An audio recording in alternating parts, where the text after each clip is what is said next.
नमस्कार शेतकरी मित्रांनो, स्वागत आहे आमच्या शेतकरी मित्र 1994 यूट्यूब चॅनलवर। शेतकरी मित्रांनो, आज आपण बीट लागवडीविषयी संपूर्ण माहिती बघणार आहोत। बीट लागवड कशी करायची, कधी करायची, खते औषधे यांचा योग्य प्रमाणात वापर करून उत्पादनात कशा प्रकारे वाढ करायची, तर चला जाणून घेऊया।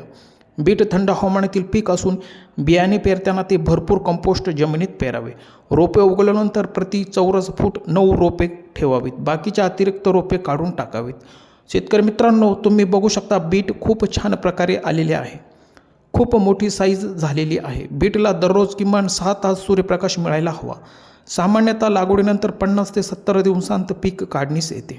शेतकरी मित्रांनो, बीट लागवडीसाठी सप्टेंबर ते नोव्हेंबर आणि फेब्रुवारी ते एप्रिल या काळात बीट लागवडीसाठी योग्य असते, कारण त्यावेळेस तापमान कमी असून थंडी असते।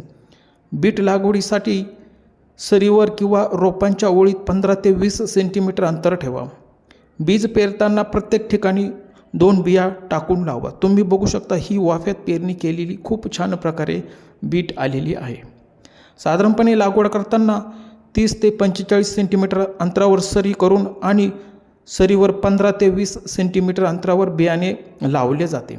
शेतकरी मित्रांनो, बीट लागवडीसाठी सुरुवातीला हेक्टरी 15 ते 20 गाड्या शेणखत टाकावे। लागवडीच्या वेळी हेक्टरी नत्र, स्फुरद आणि पालाश या खतांची मात्रा वेळोवेळी देणे गरजेचे असते। शेतकरी मित्रांनो, बीट पिकावरील किडी आणि रोगांवरील नियंत्रण मिळवण्यासाठी निमार्क 25 ते 30 ग्रॅम प्रति 15 लिटर पाणी किंवा उलाला 8 ते 10 ग्रॅम प्रति 15 लिटर पाणी यांसारख्या फवारण्या कराव्यात।